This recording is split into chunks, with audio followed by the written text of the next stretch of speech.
Hey up everybody, my name's Joshua Morrison, director of Johnny Moz's Lessons in Confidence, and today I want to talk to you a little bit about getting down and just feeling a little bit down and how you can kind of try and get yourself out of a rut while still acknowledging your own emotions and that kind of thing, because whatever it is that you're feeling right now, if you're not feeling too good, it's totally valid to not feel good, and it's totally fine to feel the way that you do, because there's a reason that you feel the way that you do, and it's just trying to figure out why you feel like this from a logistical and analytical point of view rather than from an emotional point of view. So let's say, for instance, that you've just lost your job, right?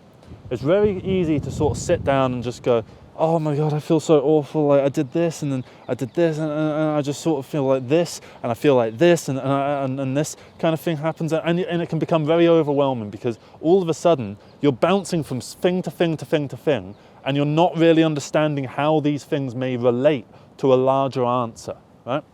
Well, what you kind of want to try and do is to try and figure out why this thing correlates to this thing. And once you can figure out those 2 points, then you can connect those to a third. And by that point, now you have something that you can fill in. And if you spend your time filling in this gap, then everything will start to make more sense. And the more sense it starts to make, maybe it won't immediately solve the bad feeling, but you at least know why you feel like this, and that can help you in the long run, right? So sometimes you just need to feel bad. Sometimes you just need to be sad, and that's completely fine, right? Even when you feel like maybe there's no reason to feel like this, and that in itself can be confusing. Sometimes you don't need to find the answer straight away. Sometimes you just need to wallow, and that's okay, as long as you don't do it too much and do it forever. Because there's a certain point when you need to stop with the emotional side of things, because you have done everything that there is to do within this emotional sphere, and now there's the logistical understanding sphere that you need to fill in. And once you can fill in that one, this one will start to empty as you start to fill this one up, because it's a balancing act. Because we have 2 sides of the brain. It's probably pop psychology or whatever, right? But you have 2 sides of the brain. You've got the logistical side and you've got the emotional side. And you want to give both of them your respect and your trust. There's no point shutting out your emotions in order to just feel the logistics. And there's no point not bothering with the logistics just so that you can feel your emotions, because that might make you feel like you're more true to yourself or whatever, right? You need to have a balance of both, because you're a complicated person. You're a way more complicated person than anyone gives you credit for, because we're all complex beings, because the human experience and the human life is very long, very arduous and very intense and very varied. There's so many different experiences that you'll have, and you might see someone who's like 60 and maybe they're just working in like a branch of Waterstones or whatever, and you might feel like they're a bit of a boring person just because, like, just on the first instinct, right? And you're not judging them based on that, but you just see their life, you're like, that's kind of a boring life. And then you get to talk to them maybe at the pub or whatever, and they tell you about like their mad endeavors around like the Sudan or whatever, and then you find out that they were in like some like pop punk band in the late 2000s, or maybe you find out that they went on tour with the Rolling Stones or something like that. I don't know, but you understand the point that I'm getting at, right? Is that everyone has their own story, and everyone's story is way more complex and varied than anyone can give it credit for, even themselves. Because I bet that person that works in that branch of Waterstones feels the same way that you did when you first saw them and made that little judgment. They feel like their life is boring. They feel like they're not good enough. They feel like there's others out there that do better than them, that are more interesting than them, that have more to say than them. But we all have a lot to say. And it's not about, do we have 98% of stuff to say, or do we have 99% of stuff to say, or 97% of stuff to say? It's about figuring out how to say it. And it's about figuring out yourself within a wider context. And when you feel down, that can cloud your judgment, it can cloud your worldview, and it can cloud everything that's around you, because it literally will feel like there's a dark cloud over you, and it will feel sort of hard to get away from the rain that comes on you all the time, metaphorical rain. And you'll sort of sit there and you'll go, look, I am a decent person at the end of the day. I try to be a decent person, and yet it still feels like life is throwing this hard stuff at me. How do I deal with it? And there's no easy answer on how to deal with it, because what might work for one person might not work for another. Some people might get something out of like the self-improvement, like dopamine withdrawal thing.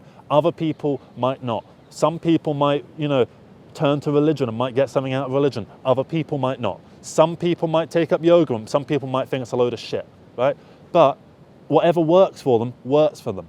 And I think as long as you try and maintain a positive outlook, which I know is very vague and very generic advice, but as long as you do it, then you will at least be on the path to success. Because it's not like, ooh, I've got a positive outlook now. Ooh, look at all the trees around me. Aren't they all so green and lovely? Oh, isn't everything so brilliant around here? It's fucking freezing deep down, because you'd be lying to yourself, right? But it's about trying to see the actual positives that are around you. Like right now, I think that I'm surrounded by beauty. Even though the trees are dead, even though the sky is grey, even though this tree is a lump of old shit that just shouldn't really be here, but it doesn't matter to me because what I see is the nice things. I see that tree over there that you can't see, and I just think that's a gorgeous looking tree. I don't sit at it and just sort of think, fucking hell, it's so grey and miserable around here. It's so fucking grim. Everything's so shit. Because it's very easy to feel like that, because it's very easy to feel like negativity is the more important thing to notice, because negative things are negative and you want to avoid those negative things, right? So you try and look out for them. And that's logical, that makes sense, and I understand why we do it. I do it sometimes as well. But what you want to do is try and notice the positives in the world around you. Try and find the things that make you feel happy, because the more that you start to notice them, you'll notice more of them around you, right? Because the more that you take this journey towards, not enlightenment, but just, I don't know, you know how enlightenment is like a light comes down, maybe you've just got like a dim light and you kind of want to make it a bit brighter and brighter, and then you make the world around you feel brighter and brighter in the process. You just want to feel happy, right? You want to feel happy, but at the moment you don't. So you're trying to figure out how to solve that. And it's a very complicated issue. And sometimes you'll have setbacks that'll push you back. Sometimes you'll feel artificially super on top of the world because of some good event that comes to you, and you'll kind of sit and think to yourself, like, at some point, I'm not going to feel this good anymore, and how am I going to deal with that?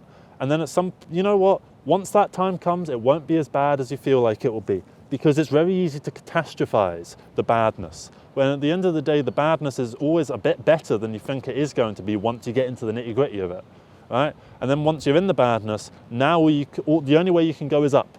The only place you can go in a sphere of darkness is into the light, right? And all you can do if you feel sad is try and understand your sadness, validate yourself for it, whilst at the same time not, bringing down the world around you, and trying to see the positives in the world around you. And while that can be very hard, and it can feel like you actively have to try to do it, the more that you do it, the more it will feel innate to you. And the more that it feels innate to you, it won't feel like a task to accomplish, and it will start to just feel like an overarching worldview, and it will just become second nature to you. And then you'll just start seeing everything as positive. Like, obviously, like, you don't see literally everything as positive. If a bad thing happens to you, like I stepped in a bog on the way to film this video and it fucking stinks. That's not a positive thing, right? But you shut out the negative things, you acknowledge them, but then you put them in a box marked negative stuff, and then you get on with your life, right? Because this little box of negativity right here, you can open it and look through your old memories and see where you were and see how far you've come. But then at a certain point, it's nice to just put the box down, push it under the bed, and just breathe in nice, positive energy that's around you. So thank you very much for watching this incredibly hippie-esque video. I hope you managed to get something out of it. I know I'm a little bit all over the place with how I'm trying to word my point, but I think you generally get the gist of what I'm saying, right? Is that you need to try and have a positive outlook in order to see positivity, and the more you see positivity, the more you will feel the positivity, because it will breathe into you the way the air comes in through the pores of your skin, right? So thank you very much for watching this video. Hope you got something out of it, and have a good one, and have a good day, a proper good day. And if you're having a bad day, just feel like, I get why I feel like this. I totally understand it, because I have bad days as well. We all have fucking bad days. Even like Alan Watts had bad days.